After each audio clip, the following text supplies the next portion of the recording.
Swipe and gripe on a Friday. What can the Nuggets do to help Nikola Jokic? Can they do anything to help Nikola Jokic? And also, how we're gonna talk about feelings. So like, buckle up because like I want to talk about feelings today on Locked On Nuggets.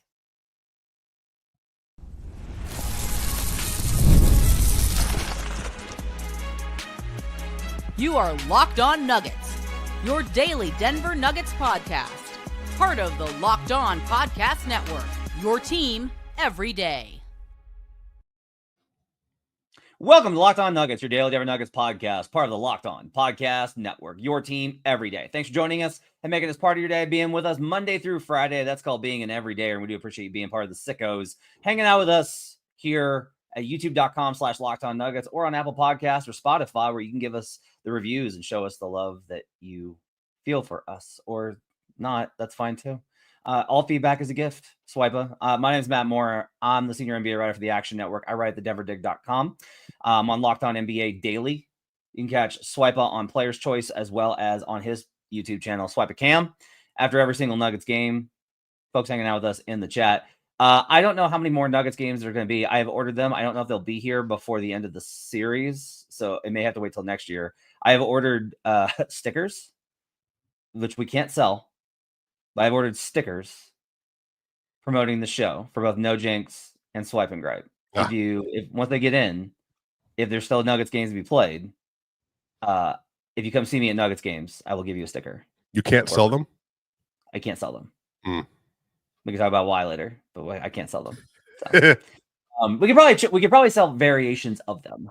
Okay. I don't really want to do that because we should give that back to our fans that love us so much. On the show, we're gonna talk about I have questions for Swipa about the relationship between Nikola Jokic and the Nuggets, and about Nuggets fans and the rest of the Nuggets and all these types of things. We'll get into some game 4 adjustments as well. Okay, so let's talk about this. I think I'm gonna write. Hey, I want to ask you: is it worth me writing on Denver Dig? I think I'm gonna do it after the run is over. I'm going to write about the whole Jokic hasn't beaten a 50-win team thing because I find it to be just terrible. And like I'm somebody that has called the Maverick run last year fluky because it was. Like we can build on, like I'm a guy that values regular season wins. I work really hard to figure out how you get to 50 wins. But like the idea that the Nuggets run in 2023 was less because they didn't beat a 50-win team is ridiculous. Well, they're asserting he's never beaten a 50-win team. Right. So, yeah, I mean, technically it's correct. I think win percentage wise, 2021, 2020, which they did beat 50 win plus teams, pacing wise, it doesn't count because, I think taking the additional step for the mathematics makes it less funny. It's more funny to ignore the math. That's true. I want to start here. So Jokic frustrated on the bench. Lots of images on Reddit of how frustrated he is on the bench. And like, I have just noticed that all to me of the discourse, and maybe this is just confirmation bias because this is how this is what I notice. It just, at this point, there's this really difficult thing of, I don't know. It's like Jokic needs help. Okay. And so then I start asking like, all right, what kind of help is appropriate for him? Because you can't be like, well, they need somebody on his level because he's the best in the world. Like I've never seen anybody this good. I've never seen anybody this across the board. I've seen better scorers in Jordan and Steph and KD and Kawhi and a handful of others. Iverson. I've seen maybe like passing is like maybe Magic and a few. Like I would put Joker above LeBron in passing. I love LeBron's passing, but I put Joker above him. Rebounding, I put like Moses and Rodman, Ben Wallace, right? But like it's Andre Drummond, weirdly enough. But like you have to have like that level. I've never seen anybody be able to do all of this, so I don't know how to I can't ask them to be that good. And so the question is just like, no, you just have to be great in your role around Jokic. And I want to start here. This is where I really want to ask you, Swipa. Is it productive for the Nuggets? Because I'll tell you, being in the locker room, man, they feel the weight of letting him down. Like that's been apparent in their comments and post-game comments and the way that they just act in the locker room. There is an awareness of, God, Jokic was incredible tonight and we didn't get the win. We weren't good enough. And like, there's an overriding guilt that I sense from the team for players that typically, like, there's lots of players that are like, I don't care what that guy did. I did my job. I got shots up. It's not my fault I missed shots. It's not my fault I wasn't put in the right position by they blame everybody else. The Nuggets, by and large, from a coaching staff to a player standpoint, like, they kind of agree with the fans of like letting him down. My question for you is that a healthy and good way for a basketball team to be? Like, is that a good headspace for a team to be in? Some of this is when you're around someone like that, Bill Gates, whatever, with Apple or whoever, you do know that when you're around someone that's like that, or Kobe or LeBron or Jordan, there are things that come with it. There are a lot of benefits, or a lot of upside. The exposure you get, national televised games. I think KCP and Bruce Brown are a direct result of the money you get from functioning well with playing with the Nugget system and doing your job and winning championships. Jeff Green, I think he got $9 million the next year from Houston in order to be on the bench. So obviously there are upsides and benefits, and I think you feel that and you understand it because you know who your best player is. But I think on the other end of that, when you see a player is carrying the load they're carrying, and even Christian Brown in the recent articles that he's described his relationship with Joker, or Joker's relationship to basketball, he describes him as a genius who's kind of like he's the heir apparent. Like he's in a different place in how he understands and processes the game. So I think it's natural to feel those things. I think the next step is you just want to be able to do your job in a supporting role to the best of your ability to win games and to make things happen and for it to be possible. So for me, I think you're going to feel it anyway, because you feel a responsibility to your teammate, to your coworker, to your friend, to your family member, that I want to make sure that I'm doing my part to make it as easy as possible for everyone else. And I think Joker, Matt, maybe you probably can speak to this even more than I can. Joker has always asserted his job is to do right by his team and to do as much as he can in terms of taking care of his body, being available, playing every game possible, but also each game doing the best to make sure his team has what they need from him and that he's rising to the occasion. Because when he doesn't, like when 2019, when he misses that free throw in game 7, and then they lose the game to CJ McCollum on that jump shot over Torrey Craig, he cried to Michael Malone because he felt like he let the team down. I think he feels an ownership, and I think thus the players feel an ownership in the process that they want to do their job. I think it's a collective identity that they all share. But Jokic, I think the issue is he's so much better than the other players on his team that there's a natural, I want to say hierarchy that he's not established. I think it's a hierarchy of like what we're doing on the court. And I think people want to make sure they're filling their space. And for me, honestly, Matt, I feel very similarly about Locked On, like with you and with Ryan. Like I want to make sure that I'm carrying my load. So do you. So does Ryan. I feel like that's what teams do. And if I let you down, time in, time out, and you're generating all these other things, I think there's a natural thing that I feel the weight and burden of that, if that makes sense. It does. Coming up, I want to ask Swipa how the Nuggets can help Joker in Game 4. How can they help him in the rest of the series? And then I want to circle back to something that Ryan and I talked about on the show last night.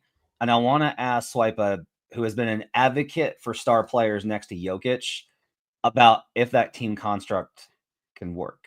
We'll do that coming up on Locked On Nuggets. You ever check your bank account and wonder, where'd all my money go? I did that today and was like, wait, what? What?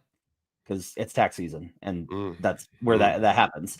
Between dining out, online shopping, and entertainment, it's easy to lose track. That's where Monarch Money comes in, your personal CFO, giving you full visibility and control over your finances. Monarch Money isn't just a budgeting app. It's a complete financial command center. You can track all your accounts, investments, and spending in one place. So you stop just managing your money and you start building wealth. This is something that, especially if you're in your 20s and or 30s, and I didn't really start thinking about the money that I had because I was so used to living week to week. And even if you are living week to week, which like, hey, like most folks in my life, including me, are paycheck to paycheck, right?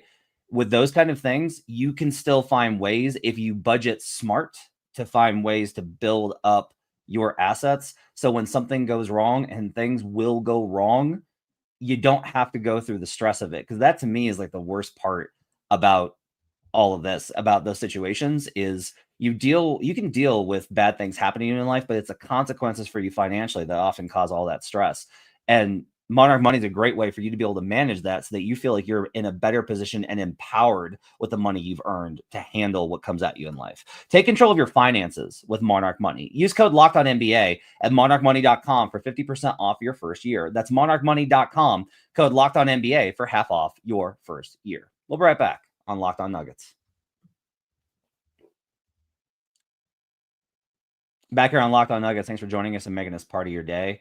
I have all these thoughts in my head, and the thing I want to do most is ask questions. I just want to get the thoughts I have into a question to talk about the things that are in my head. So that's why I wind up, I think, talking as much as I do. It's less that I really want to hear myself talk, and it's more that I don't have any way to cram all the thoughts in my brain into these things. One place you can find all the thoughts that I cram into my brain is at lockedondaily.com, where you can sign up for our free newsletter, where I've got stuff on Game 4 and about where the Nuggets are at and all sorts of stuff. So make sure to check out lockedondaily.com.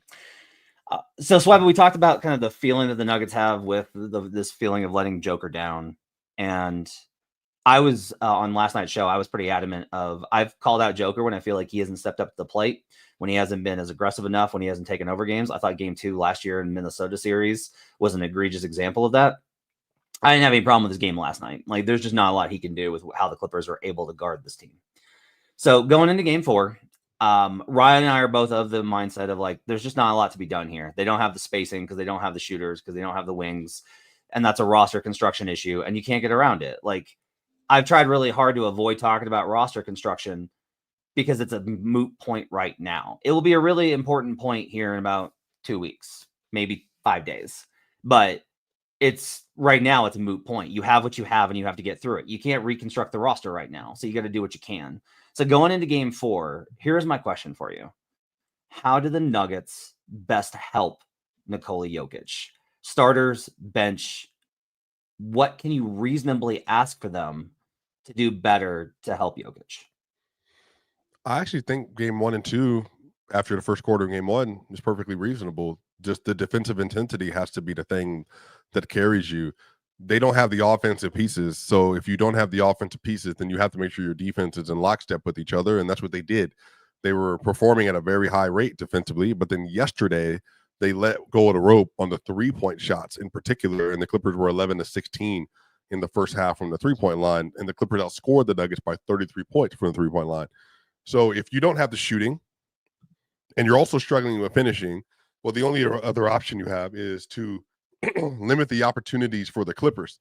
And so I do think they need to get back to playing the level of defense they did in Game 1 and Game 2. Beyond everything else, you want to help Joker. The spacing is what it is. They're going to play 4-on-5. They're going to play 3-on-2 versus the 2-man game. Now, you can bring Russ up to the level. You can bring Porter up to the level. You can bring Watson up to the level. You can bring AG up to the level. And they can be a nice little intersection between Jokic and Murray and the basket and whoever else is down on the floor with them. That definitely can help on the offensive end. But, Matt, I think the biggest thing is that the intensity defensively has to be what it was. In first quarter yesterday, they played really good defense, Matt, until the starters started trickling out. And next thing you know, the intensity of the game switched.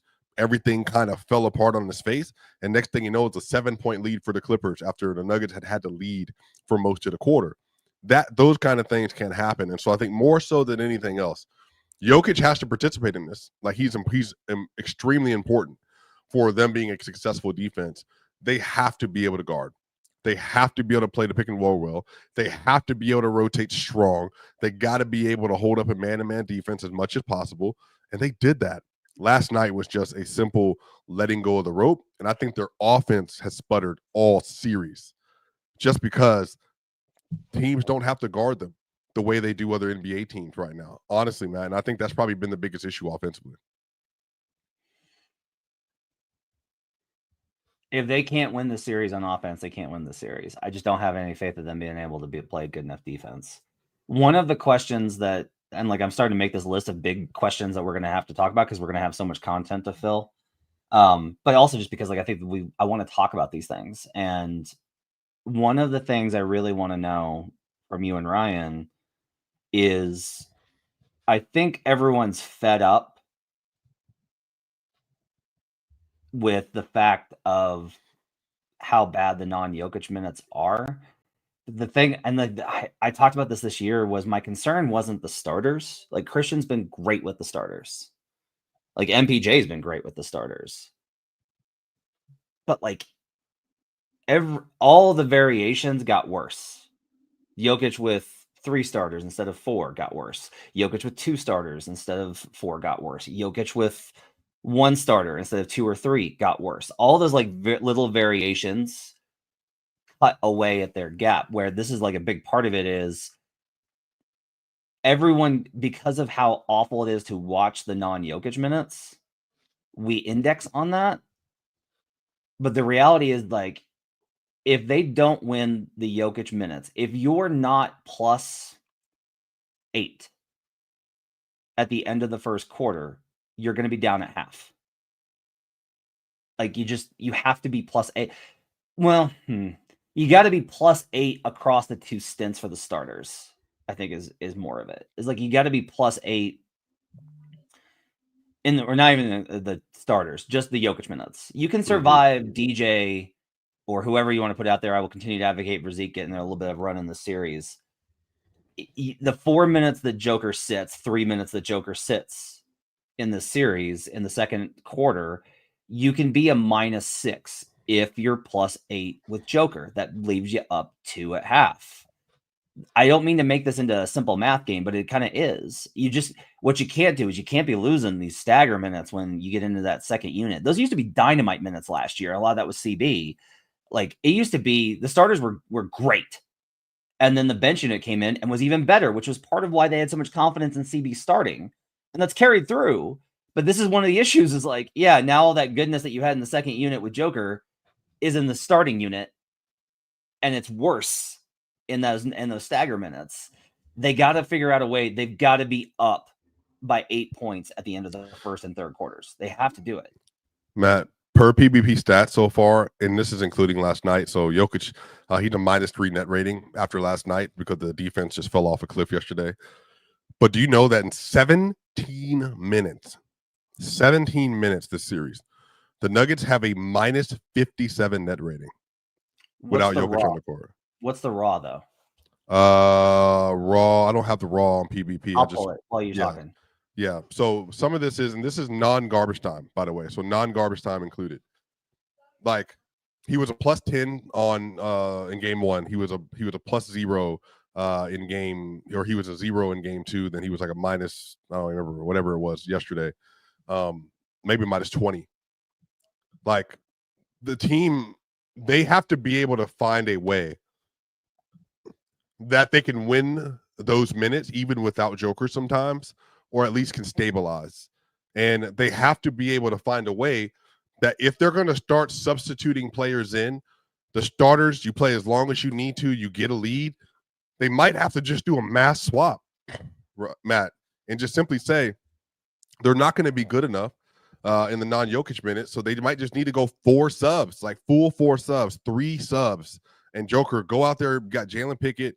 Yeah, I mean, you got Zeke, you got whatever. I mean, it might have to be that, just because you have to be able to hold fort. I've been begging them to change this rotation, and Joker doesn't want to. He doesn't want to. Like, that's not like me making that up. Like, that's Joker gets to decide his rotation, and I am fully in favor of trusting Joker for what's best for his body and his rotation and his game. But God, they need him to exit at the 4-minute mark and come back to start the second. That's what they need. They need that. They need it. Like, play till the 2-minute mark, sit down for the end of the quarter. You get the break in between the quarter, come back in to start the quarter, play 4 minutes, sit down for 2. That's the exact same amount of minutes that you're playing now. You're still going to have to play 40, but that gets you through those minutes a lot easier. Here's an interesting one. So you mentioned the net rating. Here's the raws. Like, here's what it is. In the 23 minutes without Jamal Murray on the court, they're -37. In the 23 minutes without Joker, they're -25. So the non-Murray minutes have been worse than the non-Joker minutes with the same amount of minutes. That's much yesterday. Yeah. I think some of that said from yesterday in that second half and stuff. Yeah. Right. Yeah. Right. And then, so this is my thing, is just like, I get the idea of like they've got, try the non-Joker minutes being not horrible is a project for this summer, as it has been a project every year, and they haven't taken it seriously enough, and they need to address it.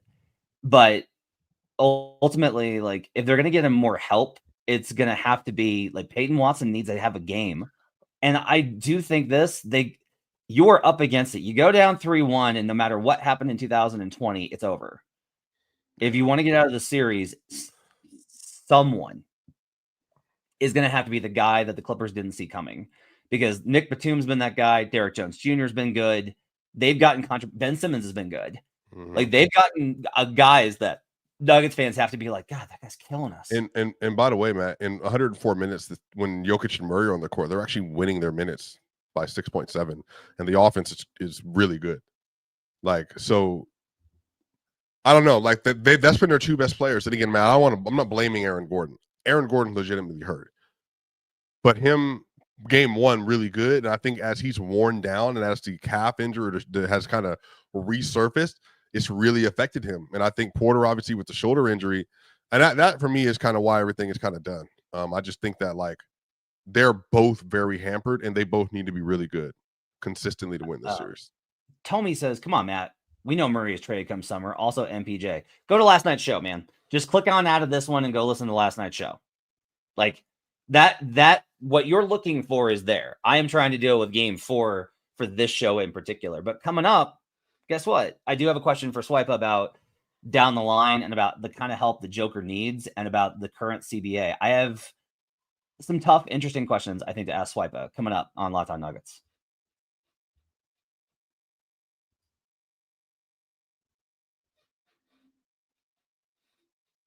Back here on Locked On Nuggets, thanks for joining us and making us part of your day. I appreciate you guys being with us here on a Friday. Kim Patterson, so Matt, with your logic, you would trade Jokic and build a team around Murray. My comment about the off-court stuff was not to highlight that Murray's more important. It was to highlight that they're losing the Joker minutes without Murray at a higher rate than the Jamal minutes without Joker.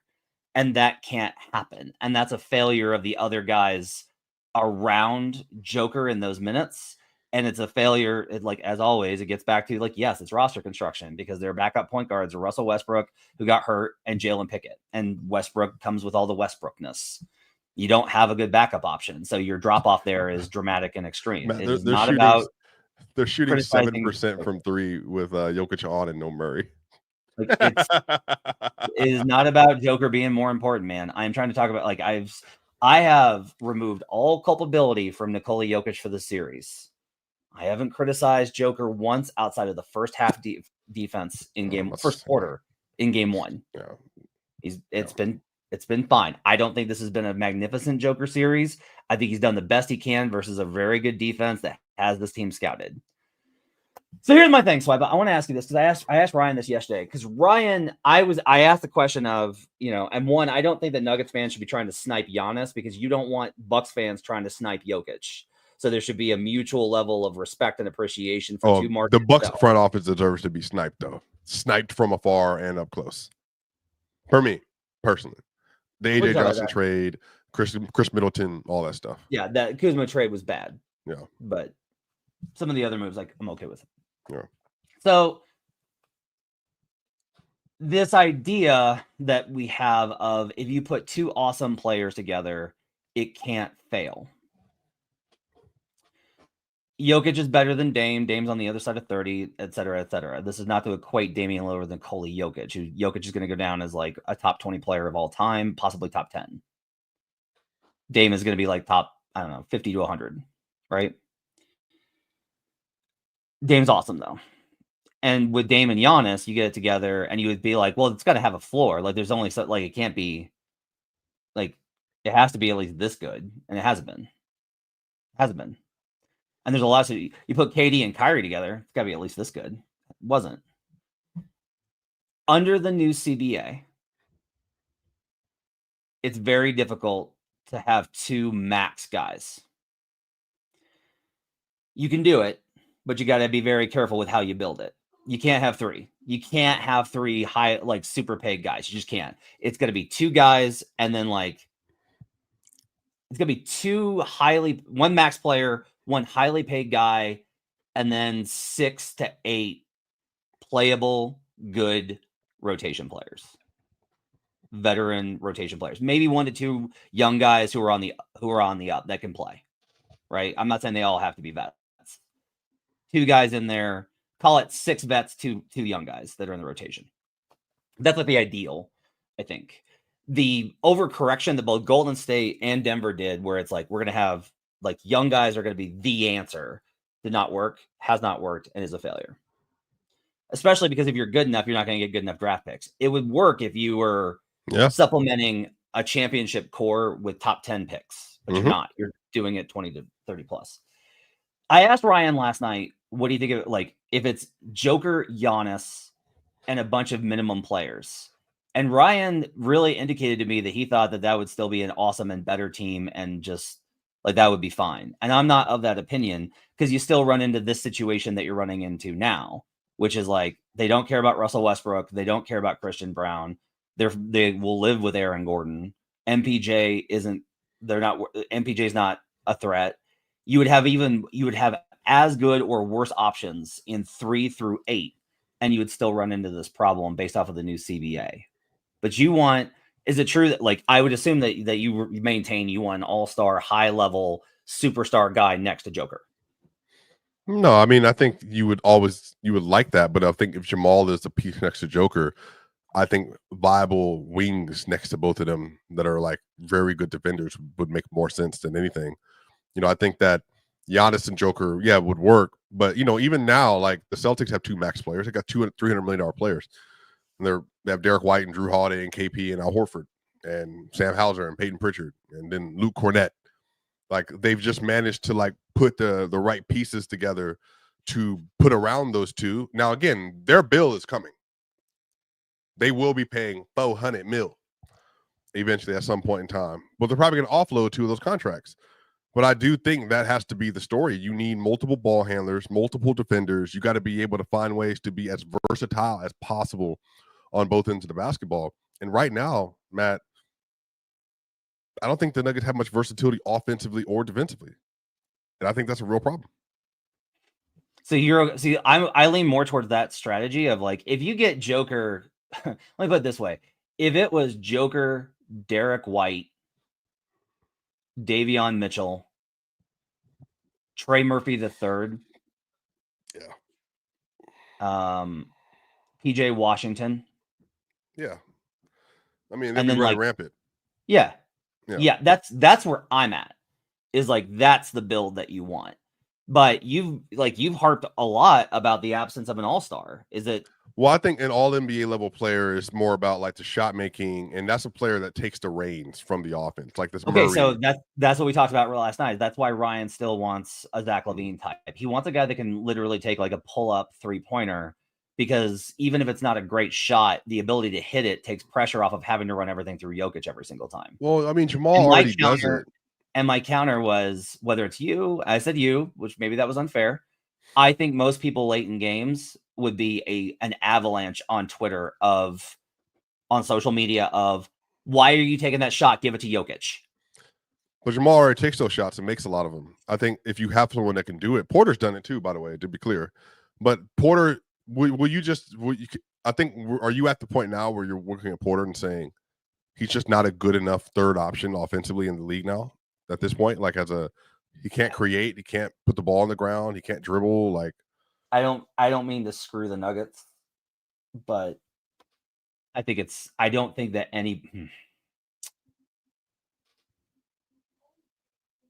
I don't know if they agreed to do a trade if Porter passes the physical. Now, I don't have access to Mike's medical records. I don't know anything about it. I know that other people around the league are aware of, like, any guy with 2 back surgeries, you have 3 back surgeries, you have to do the medical work on.